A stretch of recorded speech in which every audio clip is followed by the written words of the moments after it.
informasi yang disebarkan. Siapa suruh sebagai alat komunikasi sekarang banyak kebohongannya. Saya udah minta sama Kominfo, betulkan itu. Kurang apa saya? Hah? Betul-betul pakai basar itu sopo. Bisanya hanya terima duit aja. Itu betul apa enggak? Betul. Nah, kan cuma takut cuma Sidi yang bilang betul. Betul. Sindiran Megawati terhadap buzzer bukan yang pertama kalinya. Sebelumnya, pada 11 Agustus 2025, Megawati bilang pernah meminta seseorang menyampaikan kepada Presiden Prabowo untuk menindak buzzer. Selain itu, saat jadi pembicara di Universitas Gadjah Mada 1 Oktober 2025 lalu, Megawati juga pernah mengkritik buzzer dengan keberatan yang sama. Tim Liputan, Kompas TV.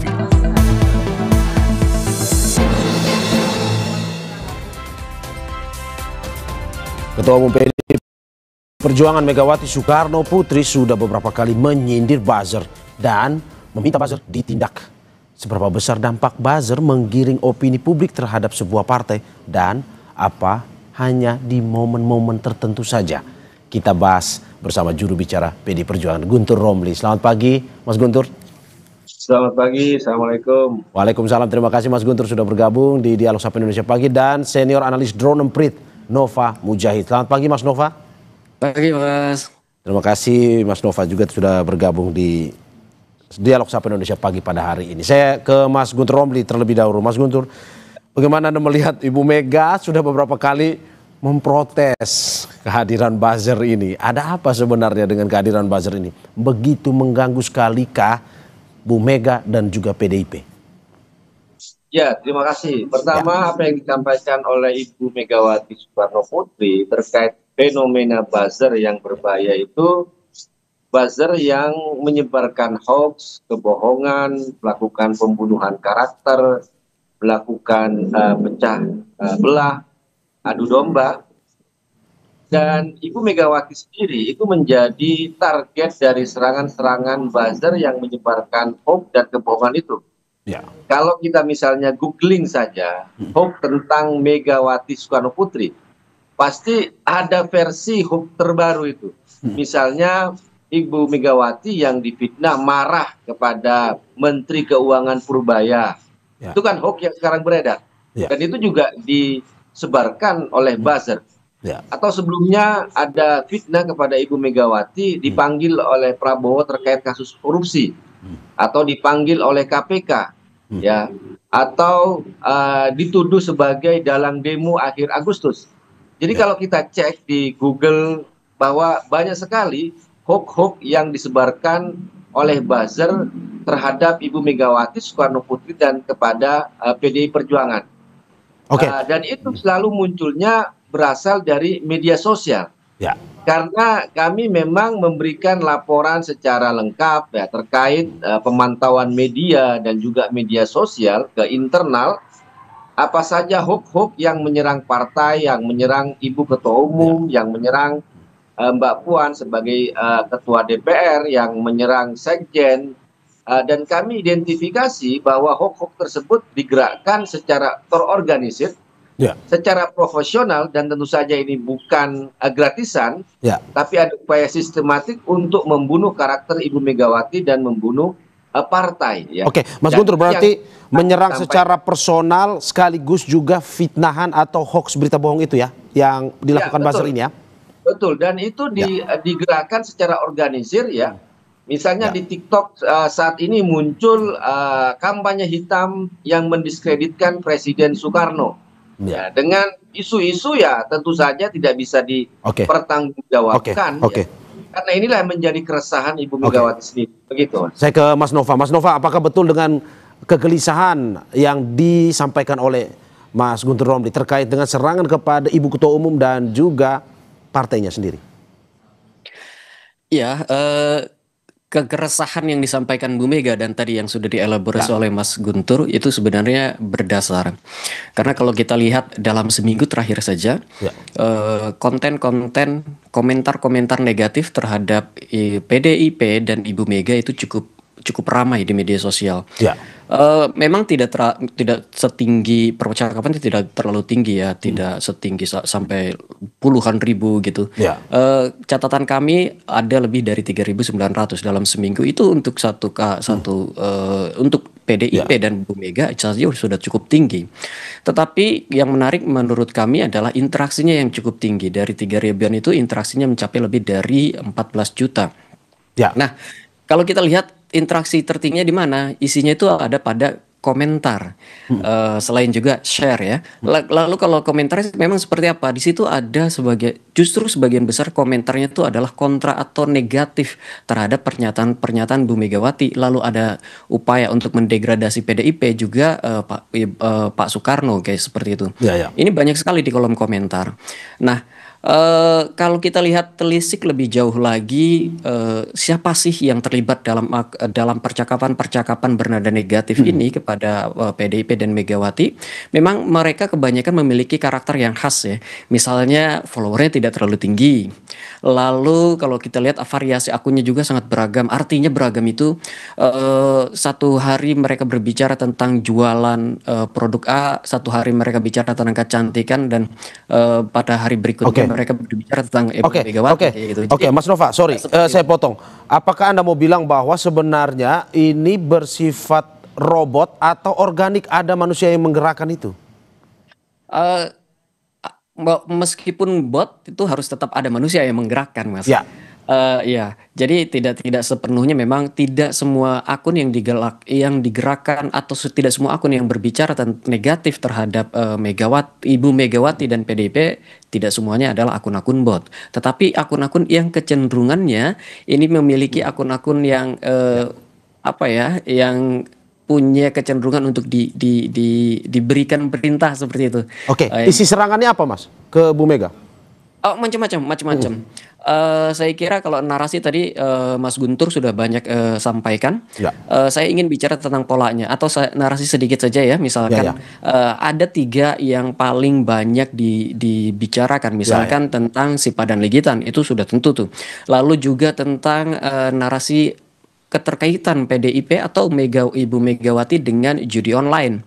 Itu yang kedua. Lalu yang ketiga yang juga ramai adalah tentang Ibu Megawati dan PDIP yang mengkritisi bagaimana Ibu Megawati dan PDIP menjalankan pemerintahan ketika Ibu Megawati masih jadi presiden atau yang dianggap tidak demokratis di partai gitu ya. Tapi yang menarik menurut saya adalah narasi dan polanya. Narasinya berulang.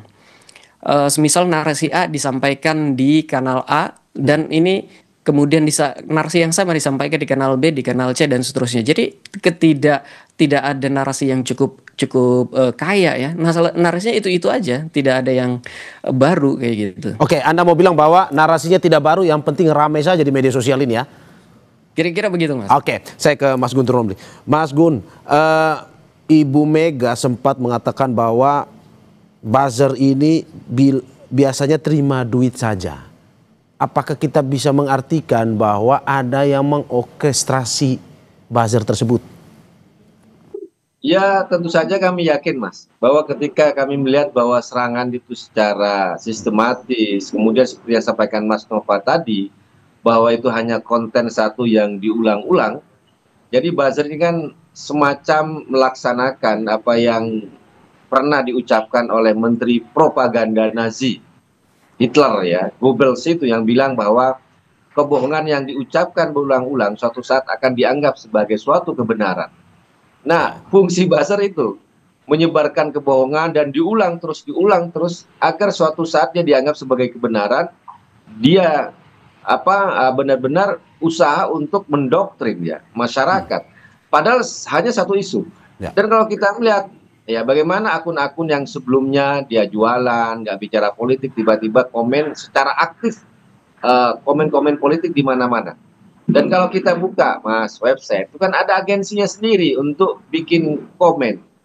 Harganya 2.000 sampai 5.000 per komen. Ya, tinggal kalikan berapa mana akun yang mau diserang dengan komen-komen. Ini kan agensi yang sangat terbuka kalau kita bicara soal buzzer ya. Oke. Ini kan soal jasa yang Oke. bisa kita pesan konten di mana saja, kemudian disebarkan kemana saja, dan kami melihat bahwa ada upaya itu untuk mendiskreditkan Ibu Megawati, mendiskreditkan partai, mendiskreditkan Bung Oke. Karno. Oke. Kalau kita lihat konten-konten yang tersebar di media Oke. sosial, dan ini bukan organik. Mas Guntur, kalau memang ada yang mengorkestrasi seperti yang dicurigai oleh PDIP, apakah PDIP mungkin sudah tahu ini berafiliasi kemana sebenarnya?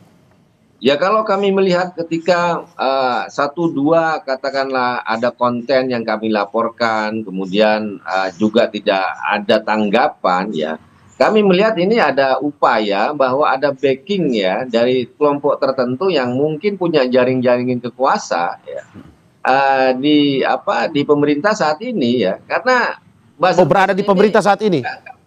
Nggak bisa ditindak gitulah. Berada di pemerintah saat ini, kecurigaan Anda? Ya orang, maksud saya bukan pemerintahan dalam arti ya Presiden Prabowo, tapi ya mungkin ya yang ada di pemerintahan saat ini yang terancam dengan PDI Perjuangan pada tahun 2029 gitu kan, atau mungkin dari tokoh-tokoh kami sangat kritis terhadap orang-orang itu ya yang sekarang menjabat ya. Dan kami lihat ke situ. Karena kami juga melaporkan seperti Budi Ari yang memfitnah PDI Perjuangan terlibat dengan judi online, sampai sekarang nggak ada itu kelanjutannya di Mabes Polri. Ya ini kan udah resmi kami melaporkan Budi Ari, nggak ada kelanjutannya, apalagi kami hanya mau melaporkan buzzer-buzzer ya. Ya kami semakin apatis ya bahwa ada upaya untuk sengaja membiarkan buzzer-buzzer ini menyebarkan fitnah, menyebarkan kebohongan, dengan memanfaatkan jaringan-jaringan yang ada di pemerintahan ya. Saya kira Anda tahu lah tokoh-tokoh PDI Perjuangan mengkritik siapa yang ada di pemerintahan saat ini, yang belum cukup umur, mengakali konstitusi, ya kan? dan kita lihat ya, kritik-kritik PDI Perjuangan tetap absah sampai saat ini, dan lingkaran-lingkaran orang itu ya, sebelumnya bagian dari PDI Perjuangan kemudian kami pecat ya. Kita lihat polanya ke sana, memang gitu loh. Berarti PDIP punya data dalam arti pergerakan itu mengarah ke situ ya? Oh tentu saja Mas, kami bikin laporan secara rutin ya. Ya tentu saja kami juga memanfaatkan juga laporan dari eksternal seperti drone empit ya kalau yang terbuka laporannya.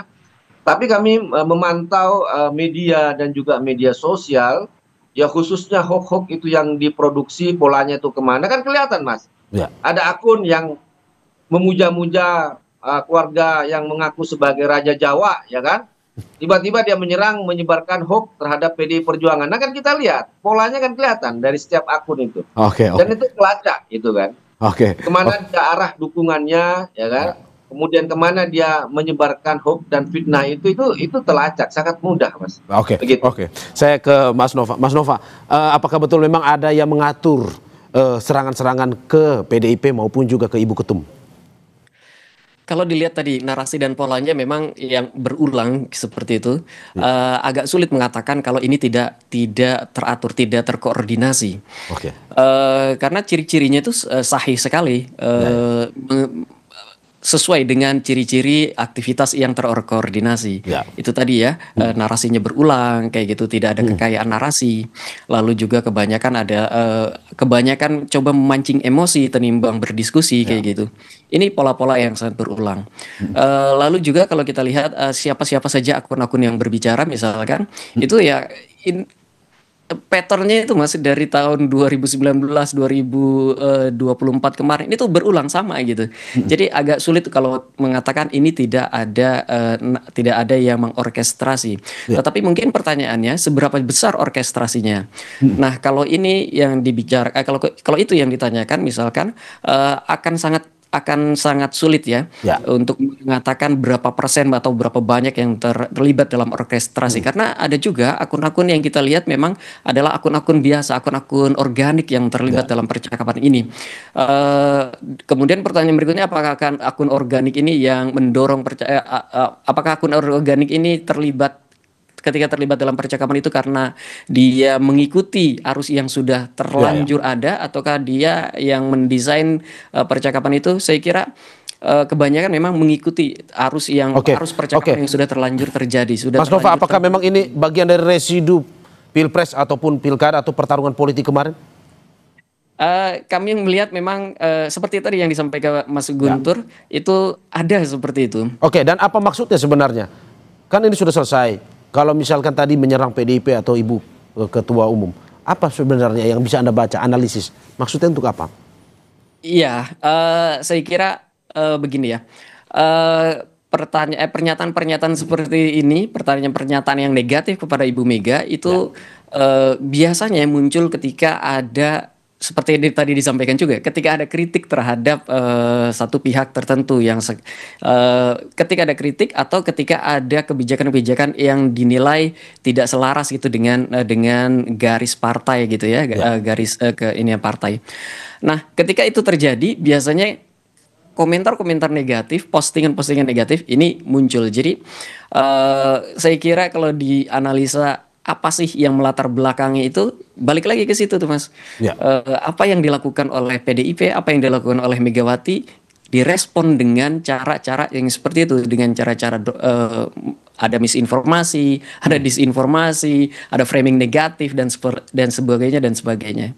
Oke, saya ke Mas Guntur Romli. Mas Guntur, Ibu Mega bahkan sempat mengatakan bahwa saya sudah bilang ke Kominfo yang sekarang itu namanya Komdiji untuk membereskan ini, tapi tidak selesai-selesai.